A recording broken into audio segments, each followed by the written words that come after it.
Olá, meus caros alunos e alunas desse curso técnico em administração do Instituto Federal do Norte de Minas Gerais. Eu ofereço a todos vocês as melhores vindas, boas-vindas a todos, a essa nossa disciplina chamada Direito e Legislação. Então, me apresentar rapidamente, meu nome é Rodrigo Tavares, eu sou advogado, sou servidor público do Estado de Minas Gerais, além de professor presencial já há algum tempo e professor de ensino à distância. Estarei com vocês com muita honra, com muita satisfação, trabalhando junto com vocês, nessa e nas próximas aulas, sobre aquelas que são as principais abordagens sobre direito e legislação, que conforme o nosso projeto, o projeto pedagógico do curso, corresponde à disciplina E, e estaremos juntos até 30 de outubro, quando se dará o encerramento desse módulo. Então, meus caros, desejo, portanto, ótimas vindas a todos, que vocês aproveitem ao máximo essa oportunidade. Vocês já vêm estudando, nos módulos anteriores, eu venho aí apenas para complementar, oferecer a minha contribuição para vocês, estudem bastante, pesquisem, o direito exige que vocês adquiram conhecimentos e que ao final, não apenas nessa nossa disciplina, mas no curso como um todo, seja decisivo nos currículos de vocês e que esse curso, não só a minha disciplina, mas o curso inteiro, seja um diferencial na atuação de cada um. Eu já quero me colocar à inteira disposição de vocês para tirar quaisquer dúvidas que vocês tenham em relação a qualquer tema jurídico, em qualquer tema do nosso caderno didático. Eu sempre recomendo aos meus alunos que anotem as considerações, por mais que vocês tenham uma aula em vídeo, sempre é bom você frisar no caderno, frisar no próprio caderno didático, uma vez que o conteúdo de direito é um conteúdo por si só, bastante diversificado, então as palavras podem acabar confundindo vocês e quaisquer dúvidas que vocês tenham, claro, postem lá, estejam lá nos nossos fóruns, no ambiente virtual, que as pessoas, os tutores, eu estarei ali também respondendo a cada um e cada uma de vocês que ali estiverem. Lembrando que cada dúvida deve ser postada no fórum correspondente a cada aula. Então vocês terão comigo 4 aulas, cada aula terá um fórum específico e é importante que vocês estejam ali semana a semana participando, integrando, participando ativamente das atividades. Além disso, pessoal, vale frisar nesse início de trabalho, espero que vocês estejam atentos a todas as atividades que eu com muita calma, com muita cautela preparei no ambiente virtual e, claro, com o auxílio da nossa brilhante equipe de tutores que estarão acompanhando vocês nas tarefas, como atividades práticas, vocês verão lá, e os próprios fóruns semanais de discussão. Então, estamos combinados, pessoal? Mais uma vez, bons estudos a todos, bom rendimento, e o que é o mais importante, disciplina, força, coragem e vamos em frente. Meus caros, eu inicio essa minha empreitada com vocês aqui, chamando todos a uma reflexão importante, necessária. Quando você ouve falar em direito no nosso momento atual, vivido pelo nosso país, ninguém consegue escapar mais do principal tema, o tema que mais ocupa o nosso noticiário, que são as mazelas políticas, os distúrbios de interesses, já não se sabe mais o que é o interesse público, o que é o interesse particular. Então todo mundo está convivendo com a total falta de credibilidade sobre boa parte dos governantes, não podemos dizer que são todos, mas a grande maioria, sobre enorme parcela dos legisladores, sobre diversos integrantes do judiciário, dentre outras situações. Então, o que vocês têm visto é uma enorme crise em todos os parâmetros, em todos os sentidos, e grande crise vocês todos que me assistem, encontram hoje em dia na palavra administração. Então, hoje a administração pública, a administração de uma empresa privada, a administração dos interesses do judiciário, do executivo, do legislativo, da própria imprensa, da veiculação de informações, do sistema partidário como um todo. Vamos analisar juntos, pessoal. Olhe como a administração está extremamente mal representada. Nunca esteve tão prejudicada. O conceito de administração nunca esteve tão mal colocado, nunca esteve tão mal representado. Então esse momento exato, esse 2016, ele precisa fazer com que floresça, e vocês que nos acompanham são essa nova safra, são esse novo perfil de administradores brasileiros e brasileiras, né, que em todos os aspectos, pessoal, precisam assumir a responsabilidade. Então é momento de você, que é técnico e será técnico em administração, assumir essa responsabilidade de batalhar contra esses dois grandes inimigos do administrador. Primeiro, a corrupção e segundo, as incompetências, que estão tomando o lugar das competências de maneira que não deveria acontecer. Quiséramos nós, não é, acompanhar sempre administradores competentes, um sistema político competente, um sistema de gestão competente e, infelizmente, o que nós vemos é o contrário. Reina a incompetência. Então, é tarefa das senhoras e dos senhores serem essa nova representatividade, né? Lutar contra a corrupção e lutar contra as incompetências é o nosso papel aqui também enquanto professores. Então, eu quero chegar aonde com isso? A minha contribuição para vocês, pessoal, nas próximas semanas, será em oferecer a vocês aquilo que é considerado uma das mais completas armas de auxílio ao administrador. Não importa, pessoal, qual administrador você pretenda ser. Se você quiser ser apenas um técnico, ótimo, o técnico é um excelente início de carreira, né? Sou admirador nato da profissão de técnico em administração. Mas suponhamos que você queira ser um analista sênior de uma determinada empresa, de um determinado órgão, gerente, diretor, superintendente, ou seja, para que todas essas áreas sejam bem atendidas por você, que é um profissional da administração, qual é a minha contribuição nas próximas semanas? Trazer a você o conhecimento das normas, o conhecimento exato do quão é importante a norma jurídica no nosso ensinamento, no nosso aprendizado. É isso mesmo, meus alunos, é dessa forma que as coisas se estabelecem. Vocês estão aqui, e eu faço esse raciocínio para iniciar a nossa aula, na verdade vocês não querem ser técnicos tão somente. A tecnicidade necessária não é apenas no título que você vai buscar, não é no diploma, eu sou certificado em técnico em administração pelo Instituto, que vocês e eu acreditamos que não é suficiente. O que precisamos preparar em vocês é a técnica ao pé da letra, é a técnica refinada sobre temas diversos e aqui no nosso caso, no nosso conteúdo, ter um domínio especial sobre a legislação. Então, como é que a legislação pode ajudar o seu trabalho de administrador, ou como técnico, ou numa categoria superior, e como a legislação pode atrapalhar o seu trabalho? Não é absurdo dizer para vocês que quem tem domínio sobre as normas, sobre o regulamento de uma empresa, por exemplo, sobre um regimento interno de um órgão público, quem tem esse domínio, quem faz uma correta interpretação, quem entende de lei, né, consegue de uma forma ou de outra estar em vantagem profissional. Então percebam que é um trabalho de consciência. Você não está aqui nessas próximas semanas com a minha disciplina apenas para conquistar um status. Você está para crescer intelectualmente na disciplina. Quando eu falo em vantagem para vocês, eu não estou necessariamente me restringindo à vantagem sobre o outro. Não é uma disputa barata, não é uma disputa superficial. Não estou falando de critérios de superioridade.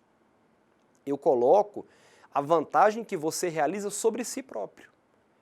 A vantagem que você realiza sobre o seu conhecimento, sobre a sua intelectualidade. Você, enquanto supera o seu próprio desempenho. Então, acredito que esse seja o grande ideal do nosso trabalho. Você se aperfeiçoando mais e mais a cada dia, ou no órgão público, caso você queira ser servidor público, se já não for servidor, ou numa empresa, seja qual for o objeto daquela empresa, qual for o direcionamento daquela empresa, seja na sua empresa, na empresa que você constituir, ou na empresa de outra pessoa, você precisa ter o total conhecimento de um regramento, de uma regra, de uma norma, de uma lei.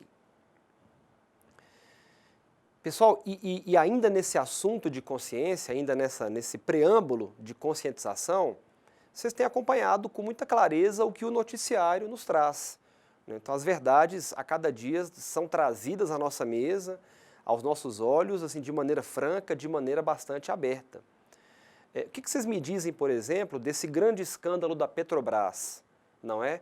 Que assola o país inteiro, que causa uma crise de credibilidade sem precedentes, que é tido como uma das grandes modalidades de corrupção até então desenvolvidas. Olha, senhores, eu quero assim, sem aqui adentrar em qualquer análise partidária, não é o meu papel, não é o meu fundamento aqui, eu quero me ater ao aspecto administrativo. Todos vocês sabem que a Petrobras, que é uma das principais empresas da história brasileira, ela foi dilapidada, ela foi absurdamente desconstruída, com bilhões desviados dos cofres públicos, quer dizer, do dinheiro do povo brasileiro, do nosso dinheiro. Então, ainda que o judiciário, com as operações, a Operação Lava Jato e outras providências, já conseguiu, né, já há um sistema que consegue recuperar alguns milhões desses bilhões de reais desviados, ainda temos muito a resolver. Qual é a má notícia nesse aspecto? Que não são apenas os políticos. Né? Quer dizer, algo que no imaginário da população, naquilo que nós sempre escutamos, o político, o vereador, o deputado federal, o deputado estadual, o senador, o presidente. Agora, meus caros, a crise trouxe, e eu digo que é má notícia porque é de verdade, o envolvimento não só de políticos. Então você tem muito servidor público, muitos servidores públicos, muitos administradores de empresa, inclusive administradores da própria Petrobras, de empresas renomadas, não apenas a empresa de petróleo, mas outras por todo o Brasil. Quer dizer, a corrupção faz com que esses administradores, com que esses servidores públicos na área de administração desonrem a classe, envergonhem a categoria, porque estão envolvidos em crimes de alta repercussão. A notícia boa, né, porque nem só de notícias ruins vivemos, é que a Operação Lava Jato tem exercido essa punibilidade. E com essa punição em larga escala, dezenas de possibilidades foram abertas. Então, se vocês forem entrar no site da Petrobras hoje, vocês vão perceber novos empregos, novos concursos vão sendo realizados. Isso implica que uma nova geração de administradores é necessária. Abre-se a nova possibilidade de uma nova geração de pessoas. Quem sabe vocês não estarão entre esses vencedores, entre essa nova geração em que vocês se encaixem e possam exercer honestamente o trabalho. Então todos vocês, meus caros, se incluem e que vocês possam, se Deus quiser, deixar para trás, vocês como técnicos em administração, deixar para trás esse rótulo, né, perverso, as pessoas que optaram pela ficha suja no Brasil, por esse rótulo apodrecido, por essa mancha criminosa, que esse grupo de pessoas, meus caros, fique para trás na história da nossa República e vocês que me assistem sejam aqueles que ocuparão esses novos espaços, pelo mérito, pela honestidade e por algo muito simples, que é a vontade de exercer o serviço público com lealdade às pessoas, que é o que tanto falta nos agentes públicos, não em todos, é claro, mas em muitos deles. Então eu quero resumir da seguinte forma: a melhor de todas as notícias é que, caso alguém ainda queira permitir, né, que a consciência escorregue, que a consciência seja derrubada pela corrupção, o ano de 2016 está aqui para nos apresentar que as leis brasileiras funcionaram, o judiciário brasileiro tem funcionado, as instituições policiais brasileiras têm funcionado, em destaque para a Polícia Federal. O próprio Ministério Público Federal, com atuação marcante, saem, meus caros, mais fortes e com a sensação de impunidade muito mais apagada do que antes. Antigamente, você e eu convivíamos com a impunidade. A impunidade era a regra. nós podemos acreditar que já não tem mais sido tanto a regra assim.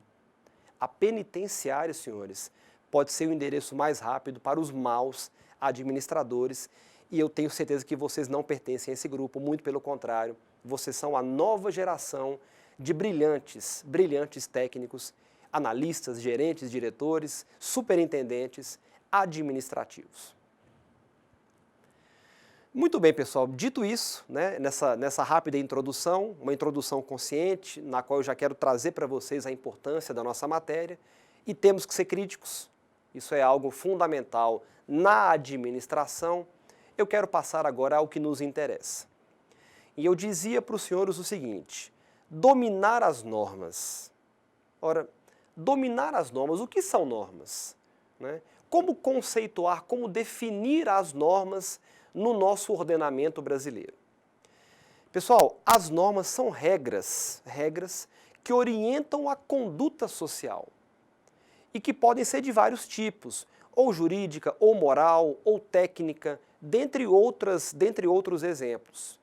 Então, quando você se deparar com a necessidade de conceituar uma norma, você já se lembre, a norma é uma regra, é o estabelecimento de um mandamento, de um ordenamento, para que uma conduta social X, Y seja completamente delimitada, seja orientada por essa regra. Então, a norma jurídica, neste caso, consiste em uma regra de conduta imposta, vejam bem, imposta, admitida ou reconhecida pelo ordenamento jurídico. Então, eu vou repetir. A norma jurídica é uma regra de conduta, correto? É regra que regulamenta uma conduta social imposta, a todos imposta, ninguém pode descumpri-la, admitida por vocês e por mim, nós precisamos reconhecer a norma, ou reconhecida pelo ordenamento jurídico. Eu peço a vocês, pessoal, o seguinte cuidado nesse conceito.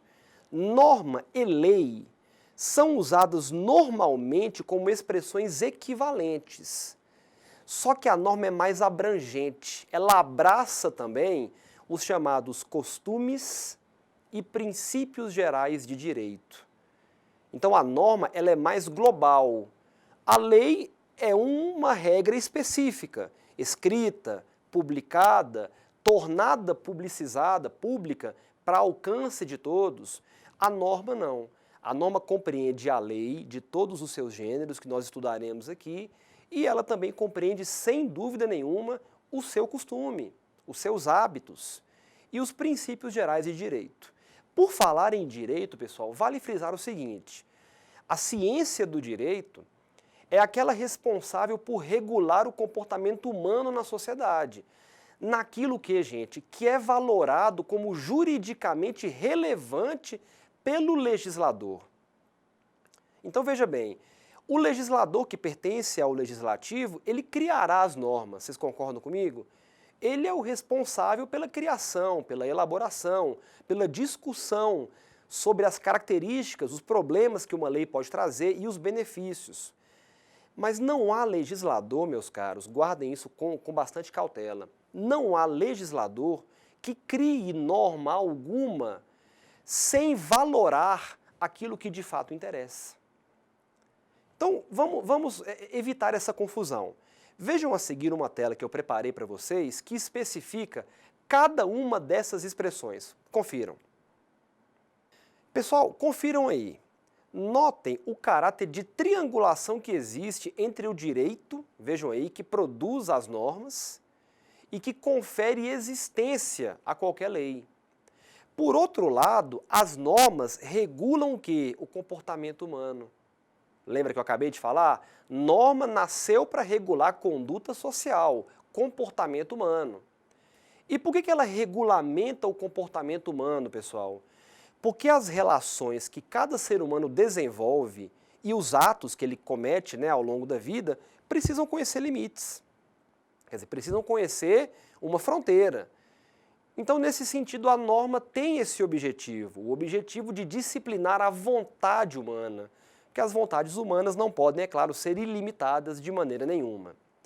E por fim, você vê aí no fechamento do nosso triângulo, o comportamento humano, a conduta social que, no fim das contas, inspira o direito.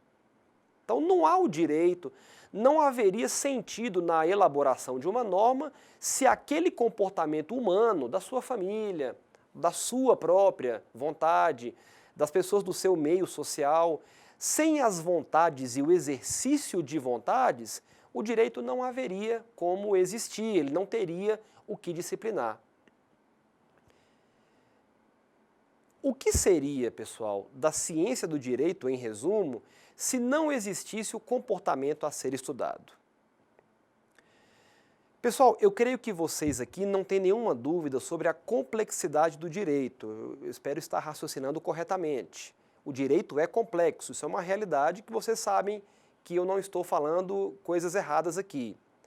Por quê? Ora, se cada comportamento social, cada conduta humana pode e deve ser controlada pela ciência do direito, você e eu podemos pensar assim, então não é nenhum absurdo pensar como o direito é amplo, ele precisa ser um universo nele próprio. Ele tem uma amplitude que você, o próprio estudioso do direito, não consegue alcançar todas as fronteiras do direito. Então, nesse sentido, a página 14 do caderno didático traz a vocês, e é muito válido, pessoal, que vocês leiam com atenção, o entendimento sobre alguns dos vários significados da palavra direito. Isso para quê?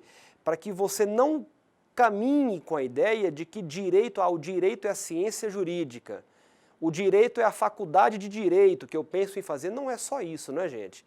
Direito tem uma amplitude de significados. Acompanhe na tela. Pessoal, vejam aí, notem claramente que direito não corresponde apenas à ciência, como eu acabei de mencionar. Mas vejam aí, conjunto de regras jurídicas, não é apenas isso. O direito corresponde sim, claro, à norma específica, como a lei, a Constituição Federal, as portarias, as resoluções internas, os regulamentos, as medidas provisórias, dentre outros. Várias são as formas criadas pelo legislador de disciplinar direitos, de disciplinar a conduta social. Mas direito ainda não é só isso. Além disso, o direito o que, gente? Compreende certas situações sem as quais o cidadão está impedido de exercer alguns direitos. Então vocês têm casos assim aos milhares no cotidiano de vocês. Vejam alguns exemplos aí. Habilitação para dirigir. Então, o direito que você exerce é também o direito de você apenas conseguir desempenhar um ato se autorizado. Percebem, pessoal, essa nova faceta do que quer dizer direito? Direito também é autorização. Autorização para dirigir, que eu só consigo por uma CNH. Outro exemplo na tela, a retirada do CAT, né, para que você possa trabalhar numa escola. Ah, você pode trabalhar numa escola sem o CAT? Provavelmente não. Dependendo da situação específica, você não conseguirá. Outro exemplo, nome limpo para poder realizar compras no crédito. Então, evidentemente, se você não tem o nome naquele momento fora dos órgãos de proteção ao crédito, seu nome está contaminado, você está devendo na praça, evidentemente que direitos que você possua serão interrompidos, serão suspensos. Você só voltará a tê-los quando resolver a situação. Diploma de graduação para atuar em certa área, evidentemente, não apenas o diploma, uma carteira do conselho de classe, por exemplo. Enfim, eu creio que vocês me entenderam. Direito vai caminhar também para esse sentido. Pessoal, outro exemplo importante, o direito se faz presente também, olhem aí na tela, por meio de ordem da autoridade. Então, a ordem da autoridade faz parte da cultura do direito. Percebem? Por um lado, você tem a autorização. Raciocinem, eu preciso de tal situação para desempenhar tal trabalho. Aqui eu já falo de outro aspecto. A ordem de autoridade é uma forma de exercício do direito. Exemplos, pagamento de multas, né, se você realmente vai contra o Código Brasileiro, se você estaciona em local proibido, se você não possui um bom comportamento, é claro que você será devidamente multado.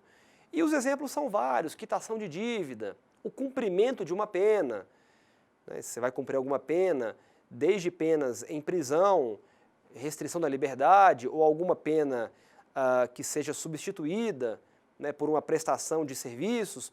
Todas essas situações, meus caros, são obrigações que garantem o direito entre, né, as pessoas de uma sociedade. Meus caros, resumindo novamente, norma, vamos relembrar juntos, é uma regra de conduta, é uma regra de comportamento e também apresenta caráter jurídico. Por que ela é jurídica, Rodrigo? Porque ela é uma regra de conduta imposta, admitida ou reconhecida pelo ordenamento.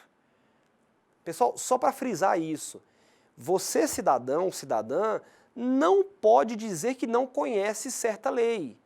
Você não pode se esquivar de uma obrigação alegando que não é conhecedor da lei. Isso não existe.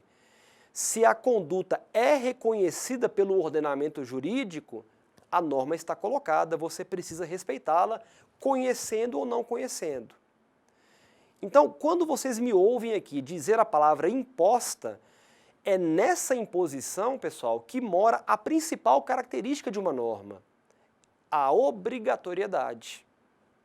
Então anotem isso, puxa a setinha de lado aí na apostila e coloquem: a obrigatoriedade é a principal, evidentemente, característica de uma norma. Ora, quando essa obrigatoriedade é desrespeitada, o que nasce a partir dali? A denominada sanção. A sanção, ou seja, a expectativa de punibilidade, a punição pelo descumprimento. Nesse caso, pessoal, o que quer dizer sanção? É a obrigatoriedade de que aquele que desrespeitou a norma jurídica repare o dano causado ilicitamente. Então, há essa obrigatoriedade. Se você desrespeitou a norma jurídica, você tem a obrigação de reparar o dano causado ilicitamente. Claro, pessoal, que cada direito, cada ramo do direito vai aplicar as suas penas, vai criar aí a sua lista de práticas de punibilidade. Nenhuma será igual à outra. O direito penal trabalha com algumas questões. O direito previdenciário, trabalhista, cada um tem a sua esfera de sanções. Mas ela é aplicada com dois objetivos: para coagir o infrator, por um lado, né? Então, para assustar o infrator, e, evidente, para reprimir novos atos da mesma natureza.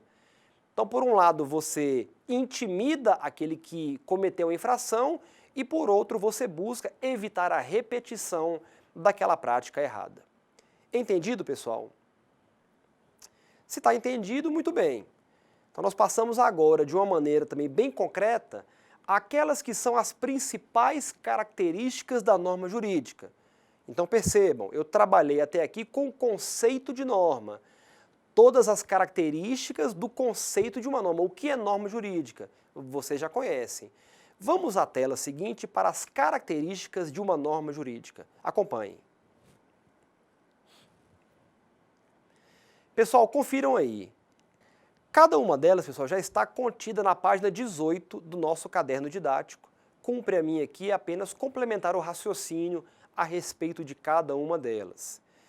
Então vocês veem o primeiro da lista, o princípio da generalidade. Pessoal, a generalidade é o princípio que traz a nós a ideia de que a norma jurídica não vai privilegiar quem quer que seja. Não há prioridade a quem quer que seja. A todos ela é imposta, sem discussão. Ricos, pobres, brancos, negros, pardos, amarelos, partido A, partido B, a regra é a todos imposta, princípio da generalidade. Um exemplo muito claro, pessoal, o nosso Código Civil. A consolidação das leis do trabalho, a CLT. São códigos brasileiros, são regimentos brasileiros a todos imposta. Tudo bem, pessoal? O princípio do autorizamento, o que quer dizer autorizamento, gente? O autorizamento, ele dá à lei, ele confere à lei a responsabilidade de autorizar que uma certa pessoa prejudicada possa ter os seus danos reparados. Exemplo principal, pessoal, o exemplo mais conhecido é o nosso Código Penal. O Código Penal certamente é o nosso código que mais irá trabalhar com a ideia de reparação de danos. Então, para tal situação, tal pena. Matar alguém, artigo 121 do Código Penal, pena 6 a 30 anos de prisão, 12 a 30 anos de prisão. Pessoal, em segundo lugar, vocês percebem na tela o princípio do autorizamento. O que é o autorizamento, gente? O autorizamento é um princípio da norma jurídica que confere à lei, que dá à lei a responsabilidade de autorizar que certa pessoa prejudicada possa ter os seus danos reparados, cujo principal exemplo é o nosso Código Penal brasileiro. Talvez, não é, pessoal, o Código, o Regimento brasileiro que mais trabalha com a ideia de sanção, pena, prática incorreta, sanção, pena, matar alguém, artigo 121, tantos anos de prisão, e assim por diante. Então, o autorizamento é quem permite à pessoa prejudicada que ela tenha danos efetivamente reparados. Num terceiro momento, pessoal, nós temos o princípio da bilateralidade, que corresponde à necessária divisão de protagonistas. O que eu quero dizer com isso? Sempre haverá aquele personagem num processo que vai pretender algo. Sempre há alguém que quer alguma coisa. Por outro lado, haverá quem? Aquele que oferece a prestação de algo em favor de quem pretende. Vocês perceberam? Vocês notam que tal princípio dessa bilateralidade, dessa dupla face, está claro em que figuras, pessoal? Nas figuras do autor e do réu de um processo. Autor e réu, autor e réu. Um deseja, um pretende, e o outro, que sofreu a ação, tem que atender ao pedido. Muito bem. O quarto princípio é o princípio da coercibilidade, que é a possibilidade do uso da força da lei para combater o destinatário da norma que deixou de observar o ato que era obrigatório. Pessoal, coercibilidade. Um exemplo muito claro, a prisão do devedor de quê? De pensão alimentícia. Então, quando o pai, né, que não é pai de verdade, que é muito ausente em relação à criança, é preso, ele é preso coercitivamente. Ele não pode discutir aquela prisão, porque é o uso da força policial que o Estado tem de poder fazer com que direitos sejam assegurados. Nesse caso, o direito da criança. O devedor de alimentos não está pagando a dívida, é a prisão que ele vai encontrar, infelizmente. Até que ele se conscientize, pague o que ele deve à criança e seja liberado. Então, tudo isso está envolvido no princípio da coercibilidade, ou seja, do uso da força quando necessário. Nada mais, nada menos, pessoal, do que 4 princípios nós já apontamos. Veja como é ampla a lista, o rol de situações que envolvem a norma jurídica.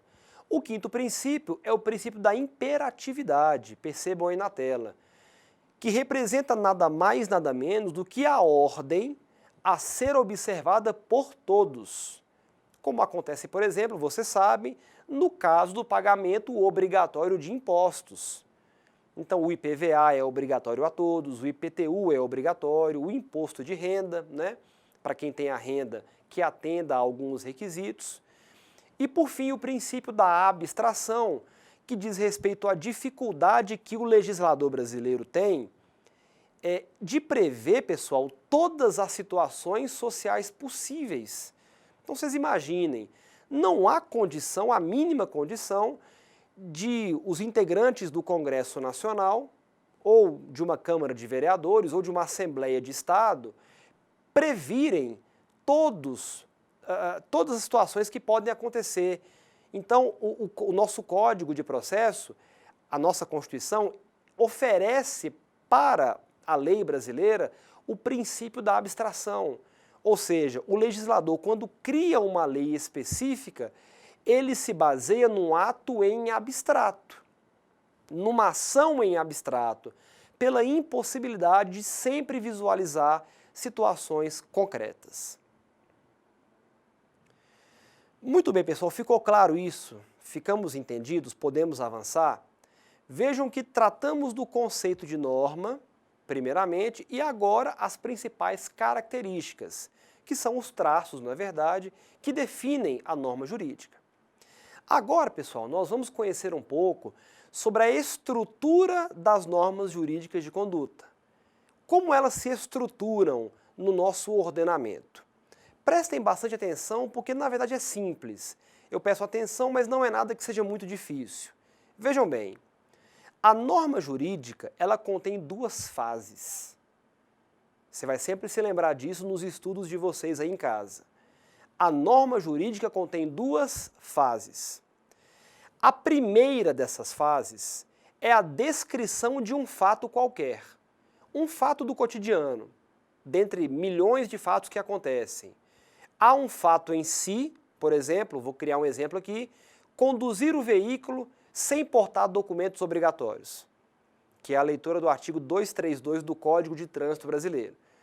Todo mundo sabe que conduzir o veículo sem portar documentos é um problema, né? Essa é a primeira parte, o ato em si. Então você seleciona um ato e essa seleção do ato já é a primeira parte da estrutura de uma norma. A segunda parte, pessoal, consiste na determinação de um resultado, de uma consequência daquele ato inicial. Que esse é o trabalho que o legislador brasileiro desenvolve.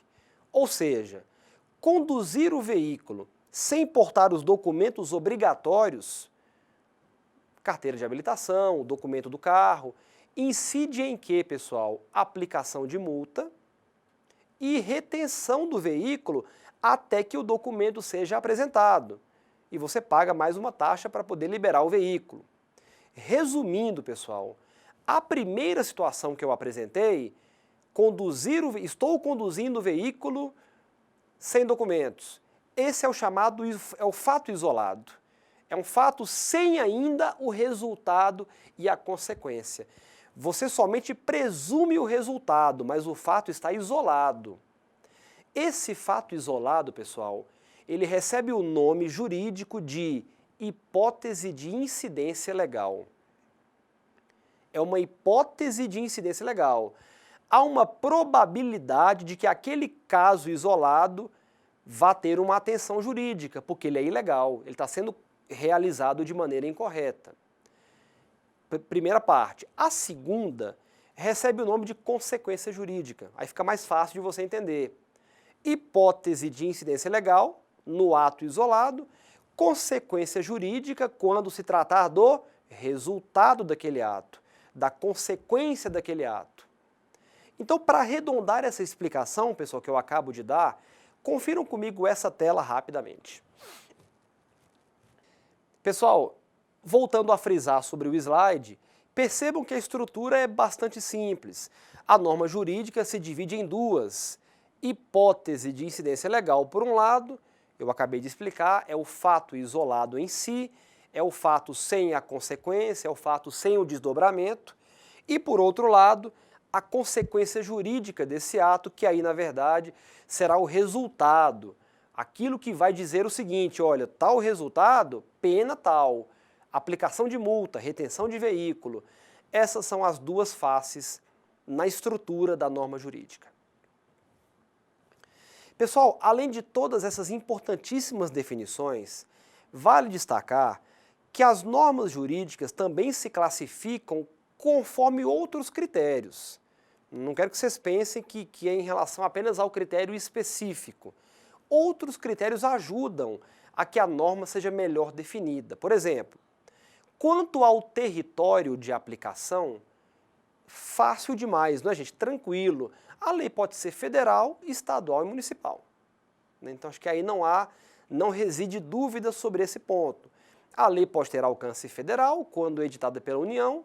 alcance estadual quando realizada nos estados, alcance municipal quando providenciada pelo município. Quanto à natureza, as leis podem ser materiais e processuais. Ora, Rodrigo, do que se trata isso? Lei material, lei processual. Eu explico. Pessoal, leis materiais são aquelas leis que se referem a direitos e deveres das pessoas. Elas trabalham com direito e dever. Por exemplo, o direito de empresa, né? Então, o direito que você possui de abrir uma empresa, de fechar uma empresa, de pedir falência daquela empresa, correto? De solicitar um enquadramento em tal categoria, se ela é micro, se ela é macro, se ela é empresa de pequeno porte.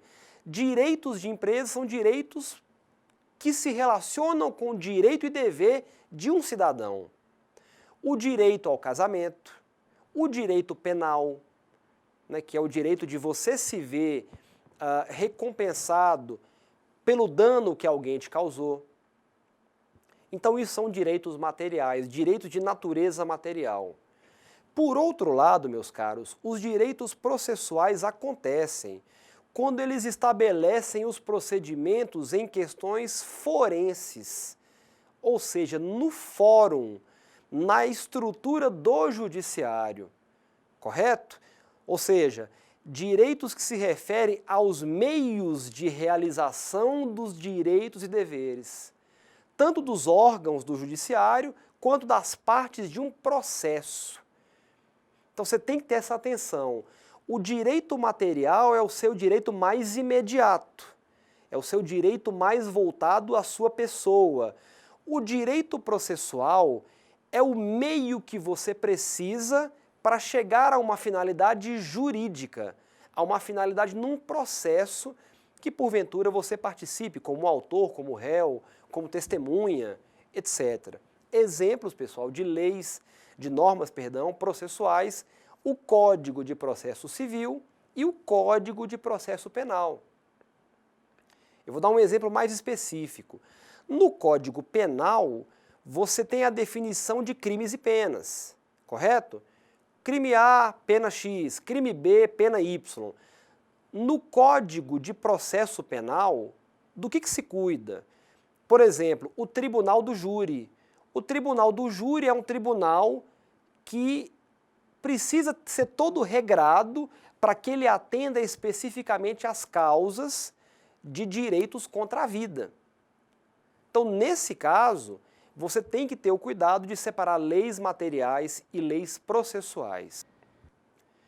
Pessoal, outra classificação importante é dividida entre gerais e especiais. Então, as normas gerais, os direitos gerais, digamos assim, quando se estendem a qualquer pessoa, por exemplo, o Código Civil. Normas especiais, quando, por exemplo, normas que se estendem a apenas um grupo específico de pessoas.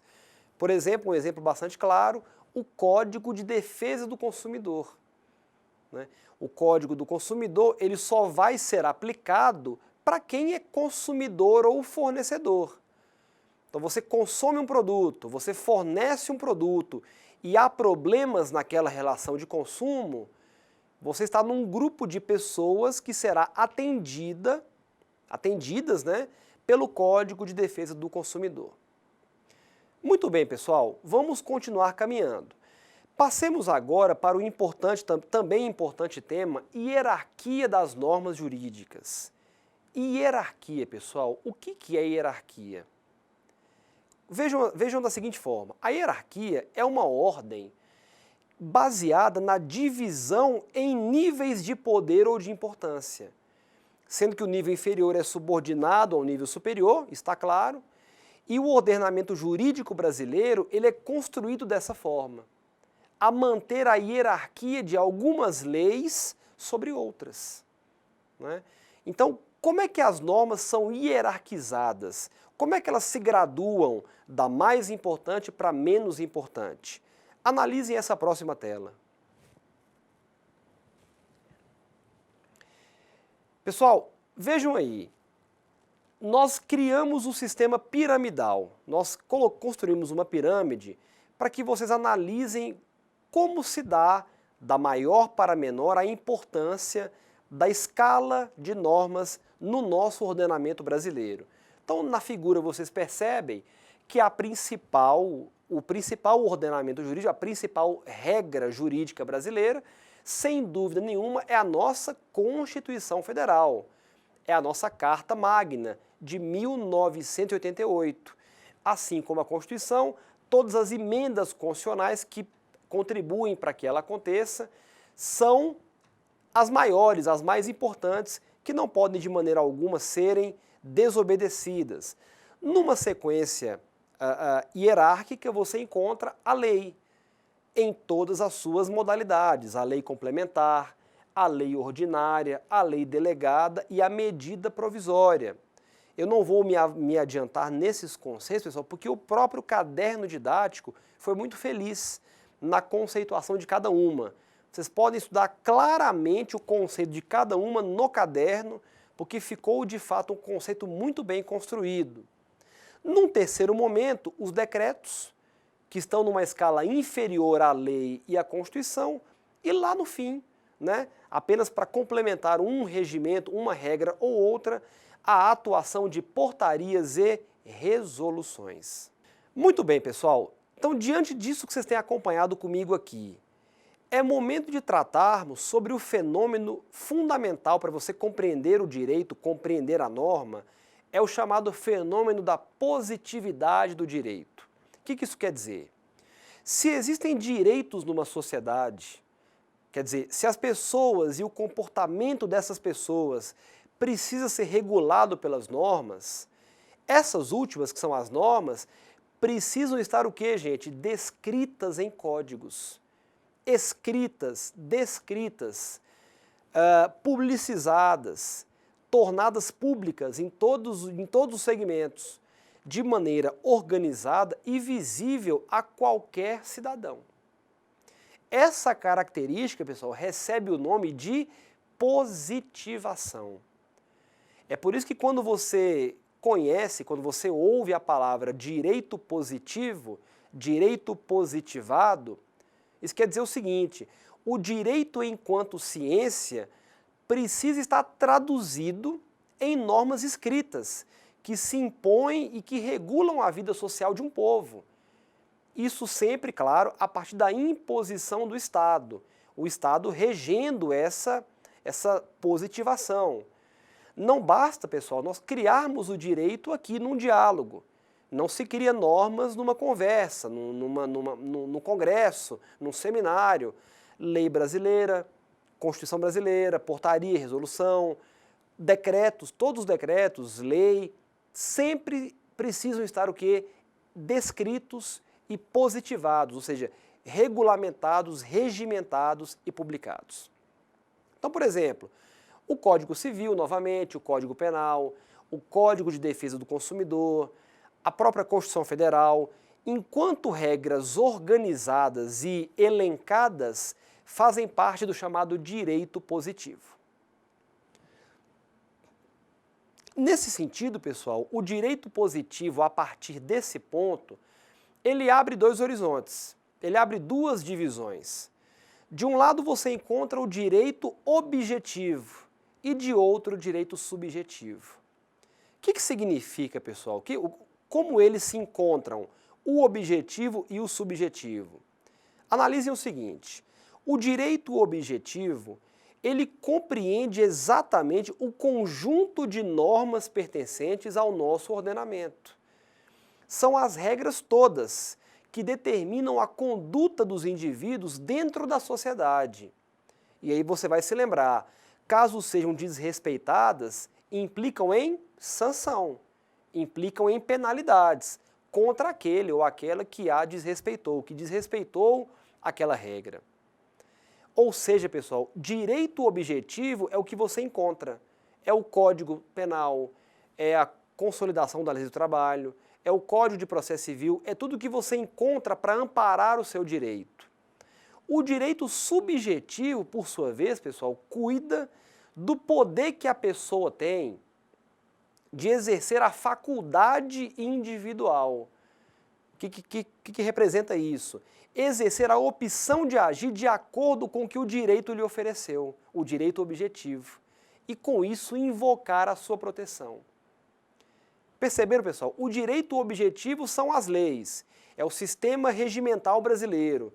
O direito subjetivo é a sua liberdade de querer ou não fazer aquilo que a lei está te possibilitando fazer. Para ficar ainda mais claro, pessoal, acompanhe as próximas duas telas.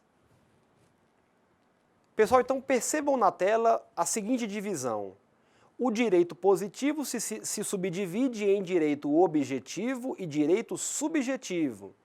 O direito objetivo compreende exatamente todo o ordenamento jurídico brasileiro, desde a Constituição, lembram da pirâmide? Passando pelas leis de todos os tipos, os decretos, as portarias, é aquilo que vai amparar o cidadão naquilo que ele busca. Então, em primeiro lugar, é isso.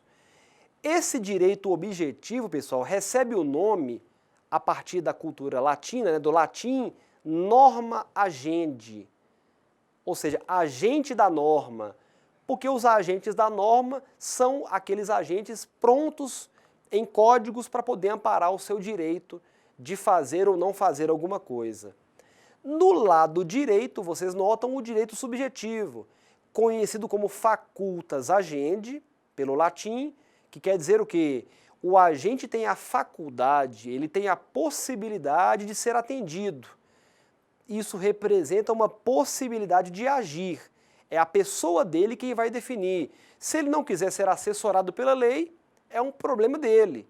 Mas a lei está ali para ampará-lo e exatamente para ajudá-lo a conduzir o seu exercício de direitos de uma maneira mais global. Pessoal, para dar mais um exemplo, para ficar mais claro ainda, especialmente sobre essa regra do direito subjetivo, que é o direito que permite, é a faculdade do agente, é a possibilidade, eu trouxe para vocês na tela o artigo 18 do Código de Defesa do Consumidor, que de maneira resumida traz a seguinte noção. Vejam aqui comigo. Os fornecedores de produtos de consumo, duráveis ou não duráveis, respondem solidariamente.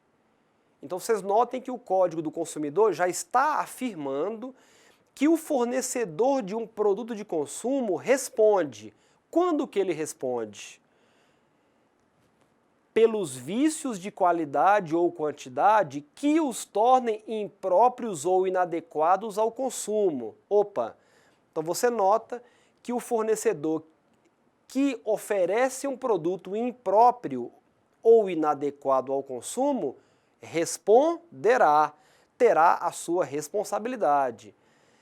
O que nós chamamos, pessoal, de direito objetivo? O artigo 18 do Código do Consumidor. Porque há a previsão de que se há uma conduta de dano promovida por um fornecedor, ele será responsabilizado. Agora vejam um complemento em verde aqui, ó. Podendo o consumidor exigir a substituição das partes viciadas. Aqui já cabe o direito subjetivo, que é a lei dando à pessoa a possibilidade, olha, se você quiser a troca do produto, a lei te confere essa possibilidade. Pessoal, pode ser que esse cidadão prejudicado não queira qualquer substituição, ele não pretenda a troca, é direito dele não querer. Mas se a lei abre essa possibilidade, já há um direito subjetivo. Vocês percebem essa diferença? O direito subjetivo, ele está caracterizado na pessoa. Eu posso ou não usar o direito que me assiste, mas que eu tenho, eu tenho. Eu continuo tendo o mesmo direito. Se eu uso ou não é uma outra questão. Muito bem, meus caros, mudando de assunto aqui, o direito precisa ser compreendido também a partir daquilo o que o origina, como ele é construído. Então, vale frisar nesse sentido que as fontes do direito que né, são o início do direito, é aquilo que dá vida, que dá capacidade para que o direito aconteça, nada mais são, pessoal, do que fatos jurídicos. Então, as fontes do direito são os fatos jurídicos. E o que são fatos jurídicos? São os acontecimentos naturais ou humanos que são capazes de quê? De criar, de conservar, modificar ou extinguir relações ou situações jurídicas. Então, se um fato cria, conserva, modifica ou acaba, elimina uma relação jurídica, ele, na verdade, é um fato jurídico que vai amparar o direito na sua origem, vai criar uma fonte do direito. Acompanhe, pessoal, esse próximo slide. Aqui, meus caros, nós temos as formas de fato. Quais são as modalidades, os tipos de fato jurídico? Quais são os fatos jurídicos? Vejam na tela, eu vou conceituar cada um para vocês aqui de maneira bem simples. O fato aquisitivo, gente, é todo fato que cria direito. Como eu falei anteriormente, você conduzir o veículo sem a carteira de habilitação cria fato jurídico, vai criar. Se você for capturado numa blitz, aquilo configurará o quê? Uma penalidade. Não vai passar em branco. Então, o fato aquisitivo é o fato que origina. Fato modificativo é o fato que modifica o direito. Então, você tinha determinado direito sobre a herança quando você era solteiro. Se você se casa, durante um processo de inventário, de herança de seus pais, por exemplo, já haverá diferenças. A sua esposa terá direito a alguma parte do que você receber. Esse é o chamado fato modificativo. Fato extintivo, pessoal, é todo fato que extingue um direito. Então, por exemplo, quando muitas vezes há processos iguais ou há limitações no processo, os pressupostos processuais não estão sendo observados, o fato acaba com aquele direito. O fato pode ser também conservativo, porque conserva um direito, mantém aquele direito inalterado. O fato pode ser natural, e aí há um desmembramento do chamado fato natural, meus caros. Os fatos naturais, conforme você pode visualizar na tela, eles podem ser tanto ordinários quanto extraordinários. Rodrigo, me dê um exemplo de fato natural ordinário. O nascimento. Porque o nascimento ele marca o início da personalidade do indivíduo, e a morte, que põe um termo, que põe fim à personalidade daquele mesmo indivíduo. Então, fato jurídico ordinário, pessoal, é fato de ordem. Ordinário, nesse caso, traz a ordem, é a ordem da sua vida, é o cotidiano dos seus dias. Nascimento, morte, são fatos ordinários, fatos comuns.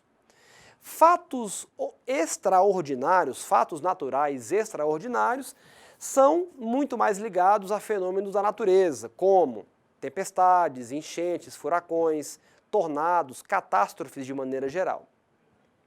Fácil. Por fim, pessoal, os fatos humanos, na última parte da tela, fato humano. Como é que o fato humano se desdobra?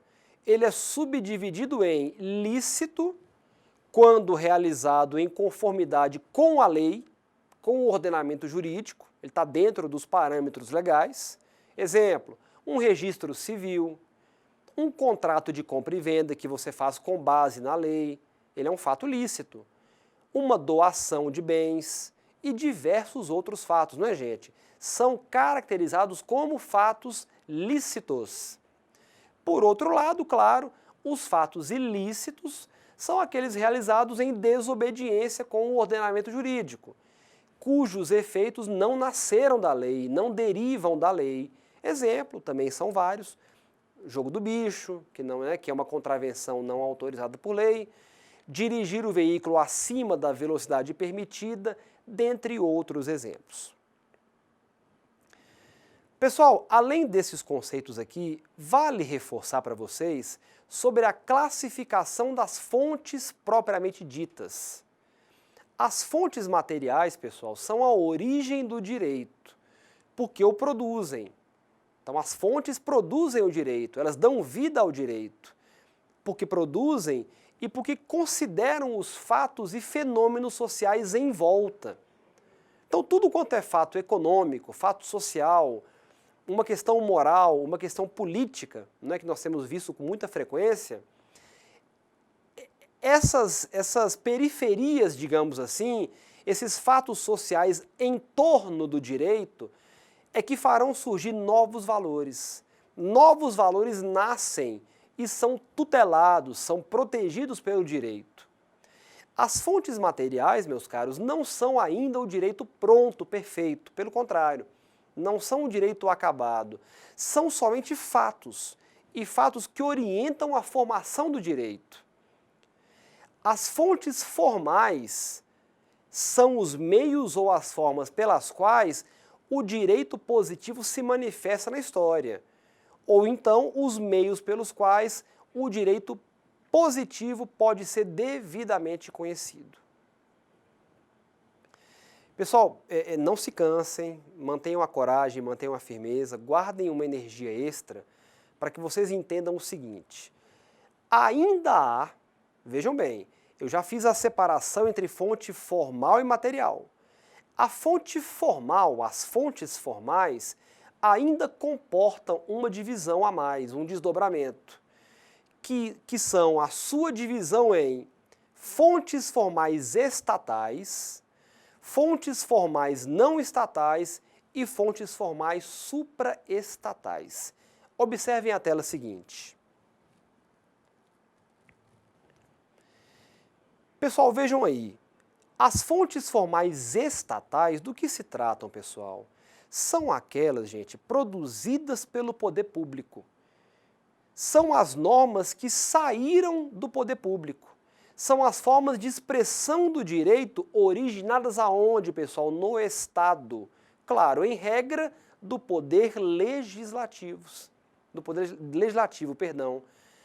O poder legislativo cria, faz com que venha ao mundo e tome efeitos a fonte formal estatal.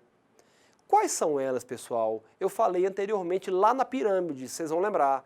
Leis constitucionais, leis complementares, leis ordinárias, medidas provisórias, decretos, regulamentos, portarias, entre outros. Então, todas essas aí são leis, são regimentos voltados ao Estado. O Estado é quem fabrica, o Estado é quem desenvolve, por isso o nome de fonte formal estatal. Por outro lado, nesse segundo exemplo aqui, as fontes formais não estatais derivam de onde, pessoal? Derivam diretamente da sociedade. Derivam dos grupos sociais, da comunidade, dos segmentos, sem a interferência do Estado. Percebem? Então, é uma forma de a própria comunidade desenvolver uma forma de criar algo que possa se tornar lei, algo que possa ser referência de legislação. Por exemplo, a doutrina. A doutrina origina-se quando os melhores pesquisadores do direito brasileiro se debruçam sobre os assuntos que a ele pertencem. Então, quando um certo estudioso, Celso Antônio Bandeira de Melo, por exemplo, é um dos melhores estudiosos em direito administrativo do Brasil. Então, não só para o direito, qualquer administrador, vocês aí que me assistem, todos aqueles que lidam com a administração precisam ler a obra de Celso Antônio Bandeira de Melo. Então, Celso Antônio, ele é um doutrinador. Ele é alguém que, estudioso que cria novas tendências sobre o assunto. Isso é uma fonte formal não estatal, porque vem da sociedade. Os costumes, eles também se originam na própria sociedade, porque consagra-se o que com os costumes, pessoal? Práticas repetidas na comunidade, na sociedade. Por exemplo, o cheque, né? O cheque pré-datado, o cheque pós-datado não foi regido por lei. Isso é um costume criado pelas pessoas. Então todo mundo hoje em dia lida com o cheque para tal data, o cheque sem juros, o cheque cruzado. Isso é algo costumeiro, é algo criado pelo direito dos costumes. E direito do costume, meus caros, é fonte formal não estatal. Ela não nasce do Estado, ela nasce da sociedade. Para terminar nosso quadro, nossa tela, nós temos as fontes supraestatais, que são de natureza, o que, gente? Internacional. Por exemplo, a Declaração de Direitos Humanos, correto? Que orienta situações de extrema importância, como direitos inerentes ao homem, ao cidadão, mas que não se estendem só ao Brasil, que são cartas de alcance internacional, são referências. O próprio acordo de arbitragem comercial, por exemplo, o Mercosul, né? Tratados de extradição entre vários países, Brasil e França, Brasil e Itália, tal pessoa italiana está no Brasil, tem que ser extraditada. Tudo isso é conhecido no nosso ordenamento, pessoal, como fonte formal supraestatal. Espero que tenha ficado claro isso para vocês. Muito bem. Pessoal, por falar em costume, qual é a sua importância no cenário jurídico atual e como é que se dá a relação do costume com a lei? Então, vocês estão lembrando que eu já estabeleci com vocês uma relação entre norma e lei, estão lembrados? Fiz uma diferença entre ambas. E o costume com a lei? Pessoal, entendam assim. Primeiro, nós precisamos frisar que o costume é abraçado pelo direito chamado direito consuetudinário. Direito consuetudinário é o direito do costume, tá? Só para dar o exemplo, dar o jargão jurídico para vocês. Que corresponde, como eu acabei de falar, à norma aceita como obrigatória pela consciência do povo, pela prática da população, sem que o poder público sequer a tenha estabelecido. Então, para ficar mais evidente, meus caros, no próximo quadro comparativo, vocês perceberão as principais diferenças entre lei e costume. Analisemos juntos. Muito bem, pessoal. Percebam no quadro o seguinte. Aqui nós temos algumas diferenças e só para tranquilizá-los, estão todas no caderno didático, só quero aqui frisar para vocês que a lei e o costume guardam várias diferenças. Então nós temos as diferenças quanto à origem, a lei tem uma origem certa e determinada, enquanto que o costume, que está à minha direita, tem uma lei, tem uma origem espontânea, né? Não há, na verdade, uma sequência do costume, ele pode acontecer de uma forma e não acontecer de outra. Quanto à forma, a lei tem que ser sempre escrita obrigatoriamente e o costume, claro, não é escrito, ele é praticado. Quanto ao procedimento de elaboração, há sempre um ritual para que se crie uma lei, iniciativa, discussão, votação, sanção ou veto, enquanto que o costume não tem nenhuma forma de procedimento. Ele surge de maneira imprevista. Quanto à vigência, a lei sempre possuirá um prazo de vigência nela estabelecido ou alguma outra lei que faça esse trabalho. O costume não permite isso, não permite que seja possível prever o prazo de sua incidência, porque ele, pelo contrário, ele guarda o quê? Espontaneidade. Então não cabe você tentar regular o costume de maneira nenhuma. E por fim, quanto à extensão ou âmbito de eficácia, a lei se caracteriza por ser universal e generalizada. E o costume nem sempre. O costume pode ser, inclusive, particular, alcançar apenas alguma categoria de pessoas e regular tão somente alguns atos. Muito bem, pessoal. Então, nessa primeira aula, pela qual eu já agradeço a vocês pela atenção que conferem à nossa aula, nós fizemos aqui uma exposição inicial sobre as primeiras noções de direito, de legislação, E eu já deixo com vocês a ponte para a próxima aula, quando retomaremos a partir do tema doutrina e jurisprudência, e aí nós iremos nos aprofundar nos ramos do direito propriamente ditos. Tá combinado, gente? Então agradeço a atenção de todos, bons estudos, um grande abraço e até a próxima.